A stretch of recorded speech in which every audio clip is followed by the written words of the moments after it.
So the Panasonic Lumix GH7 was announced, and I want to do a quick comparison between the GH6 and the GH7.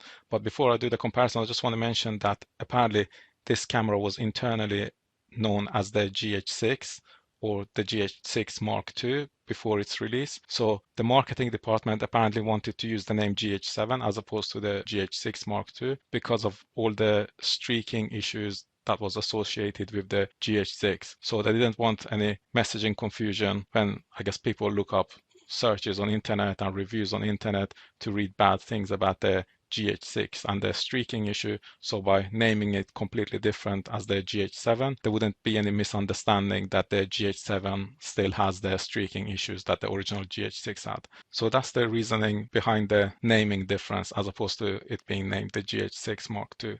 So the viewfinder on the GH7 has a larger magnification than on the GH6.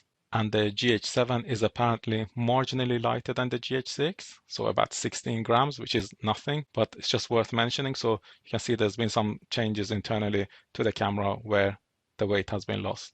And the GH7 has a new sensor, which is the same sensor as the G9 Mark II, so there's no streaking issues. And that sensor also has phase detect autofocus. So the GH7 has hybrid autofocus with both phase detect as well as the contrast detect autofocus. And there's been both new and improved areas in terms of subject detection and tracking options for humans, animals, planes, trains, and motorcycles. So the whole autofocusing area of the camera has improved a lot from the original GH6.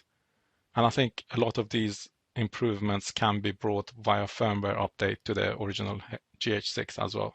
HDMI information can now be displayed on the camera screen at the same time as the information being displayed on the HDMI output. So this is something which didn't work on the GH6. Again, this is something that can be brought to the GH6 with a firmware update. And the GH7 has now internal RAW recording at 5.7K, so essentially open gate. The GH7 also has real-time LUT integration. So I'm not 100% sure that this can be brought to the original GH6 because it probably requires a lot more processing, and I don't know if the processing power on the GH7 is higher than what it was on the original GH6. It's now possible to do proxy recording with the GH7, and it has integration with Adobe Frame.io, and the transfers can happen through both Wi-Fi or USB. Lumix Lab App support has been added for the GH7, so you can create LUT on a smartphone and then transfer them to the camera. And you can also copy files across from the camera to the smartphone. And on the smartphone, you can, I guess, adjust the framing and do some simple video editing as well. So again, this is something which is not available on the GH6. Leica monochrome profile has been included on the GH7, which didn't exist on the GH6. And 8-bit video recording is also possible on the GH7, which wasn't possible on the GH6. So I think this is particularly good for people who want to have a small video file size for quick editing. If you have 8-bit as opposed to 10-bit, it makes the whole process a little bit quicker. And the GH7 has improved stabilization. And aside from improved stabilization, it also has more options for choosing the right type of stabilization that you want to use with the camera. So I think the stabilization changes can definitely be brought back to the GH6 via firmware update. And then there's a new audio adapter. So previously we had the DMW XLR1, and now the new version is DMW-XLR2. So it has 32-bit float recording, and the recording actually happens on the camera as part of the video file. So there's not a separate audio file or anything like that. So that's quite nice in that sense. And I suspect this can be brought to the GH6 because all of it is happening at the audio adapter level. And the only thing that's being passed through the hot shoe of the camera is the information which needs to be passed to the camera itself and recorded on the camera. So I think this can be brought to the GH6 with a firmware update. So if I remember correctly, the DMW XLR1 didn't have an input for a 3.5mm jack. So this is something that you have now on this version. So in terms of inputs, there's the 2 XLR inputs and one 3.5mm stereo mini jack. And if I remember correctly, on the original DMW XLR1, you couldn't set the gain on the 3.5mm jack, and it weighs 158 grams without the microphone holder and 192 grams with the microphone holder. So it's a little bit larger and potentially heavier as well. ARRI Log C3 can be unlocked for the GH7 as well as the GH6.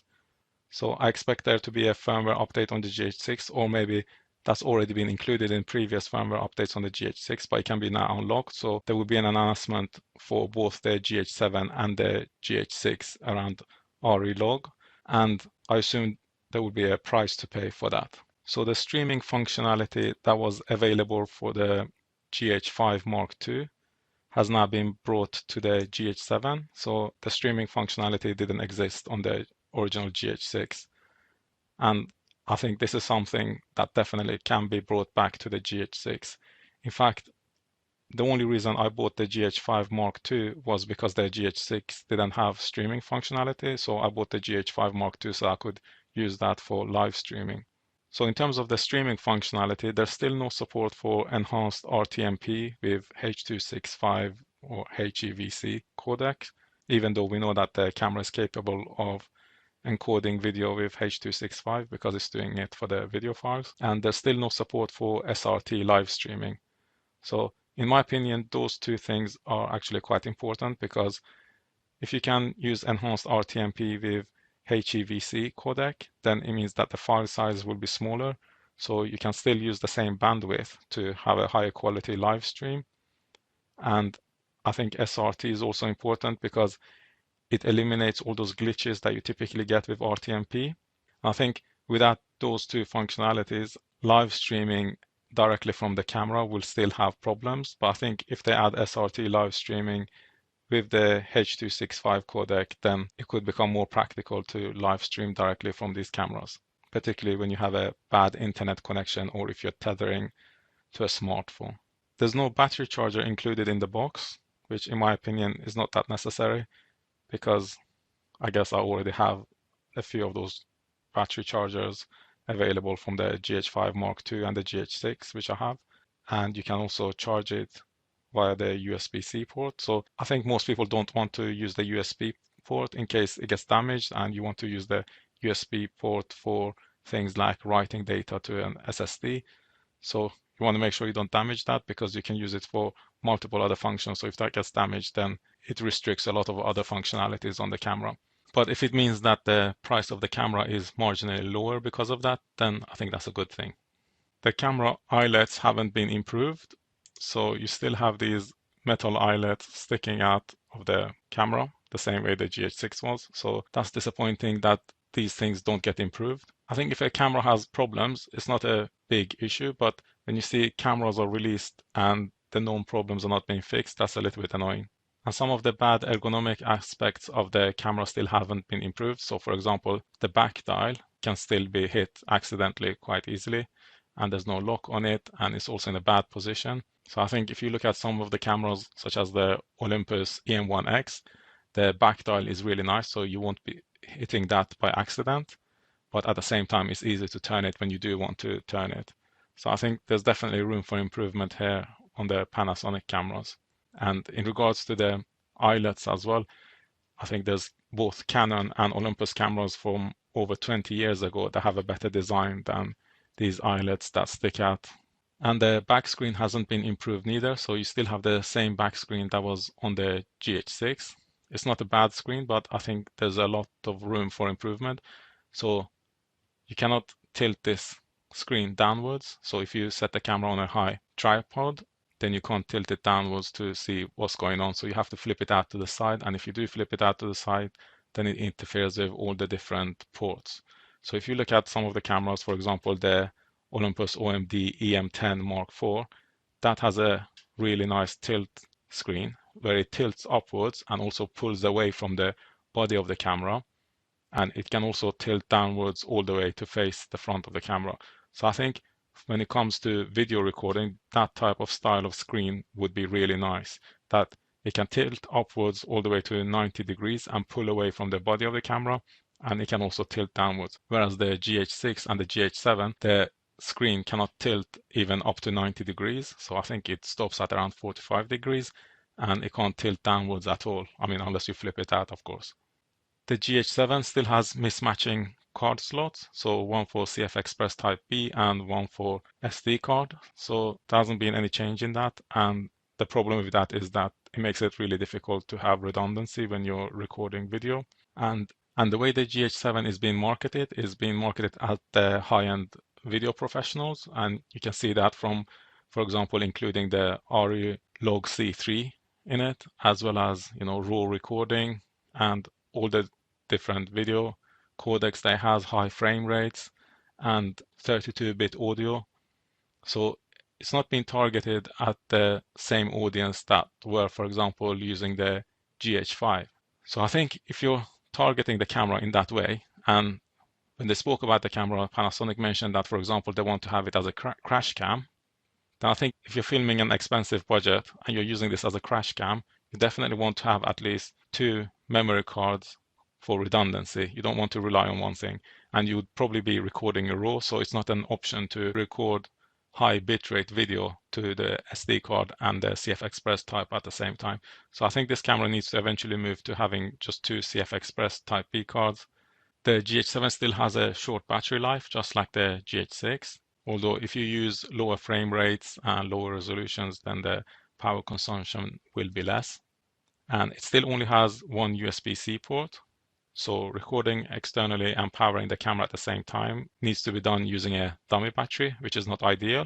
But Panasonic has released a new dummy battery for this camera, which connects directly via USB-C. So typically when you have the dummy batteries, they connect to a barrel connector, whereas the new dummy battery connects to USB-C. So you have that 9 volts at 3 amps going through that. So there is an option to do it. It's just not a convenient and reliable way of doing it, because you want to have one battery in the camera to make sure that if the cable gets unplugged, the camera will continue to run and filming will continue. Whereas with this option, there's no security. So if the cable gets snagged, then obviously the recording and everything will stop. So that's still a problem that hasn't been solved. And when you combine this problem with the lack of redundancy in the internal recording, then the only real way to get high bitrate video recording with redundancy is to have an external recorder, which doesn't quite fit with the narrative of having this as a crash cam.